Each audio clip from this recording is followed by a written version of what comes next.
Team ಇಂಡಿಯಾಗೆ ಇರೋದೊಂದೇ ಒಂದು ಅವಕಾಶ, ಇಲ್ಲವೇ ಮಾಡು ಇಲ್ಲವೇ ಮಡಿ ಎನ್ನುವಂಥ ಸ್ಥಿತಿಗೆ ಬಂದಿದೆ. ಇನ್ನು ಪ್ಯಾರಡೈಸ್ನಲ್ಲಿ ಹರಿಯುವುದೇ ರನ್ ಹೊಳೆ.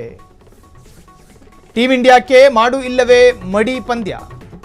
ಸ್ಪಿನ್ ಪ್ಯಾರಡೈಸ್ನಲ್ಲಿ ಹರಿಯುವುದೇ ರನ್ ಹೊಳೆ.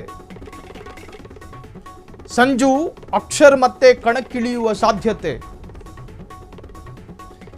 ಜಿಂಬಾಬ್ವೆ ವಿರುದ್ಧ ಸೆಣಸಲು ಅಣಿ. ಚೆನ್ನೈನ ಚೆಪಾಕ್ ಕ್ರೀಡಾಂಗಣದಲ್ಲಿ ಭಾರತ ಮತ್ತು ಜಿಂಬಾಬ್ವೆ ಫೈಟ್. ಭಾರತಕ್ಕೆ ದೊಡ್ಡ ಅಂತರದ ಜಯ ಅಗತ್ಯ.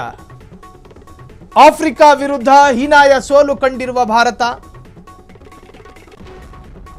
ಸೆಮೀಸ್ ಲಗ್ಗೆಗೆ ದೊಡ್ಡ ಅಂತರದ ಗೆಲುವು ಅನಿವಾರ್ಯ. ಟೀಮ್ ಇಂಡಿಯಾಕ್ಕೆ ಮಾಡು ಇಲ್ಲವೇ ಮಡಿ ಪಂದ್ಯ.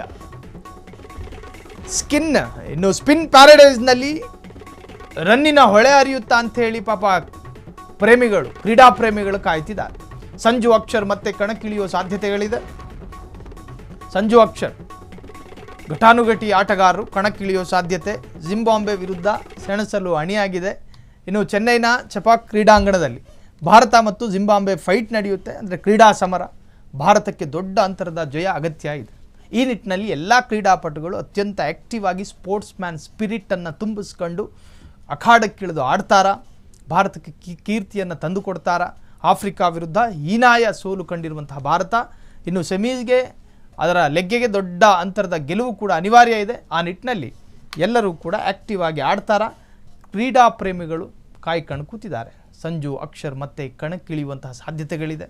ಜಿಂಬಾಬ್ವೆಯ ವಿರುದ್ಧ ಸೆಣಸಾಡೋದಕ್ಕೆ ಅಣಿಯಾಗಿದ್ದಾರೆ. ಎಲ್ಲ ಕ್ರೀಡಾಪಟುಗಳು ಕೂಡ ಸ್ಪೋರ್ಟ್ಸ್ ಮ್ಯಾನ್ ಸ್ಪಿರಿಟ್ನಿಂದ ಅಖಾಡಕ್ಕಿಳಿದು ರಣಕಾಹಳೆ ಮೊಳಗಿಸ್ತಾರ. ಕಾದು ನೋಡೋಣ.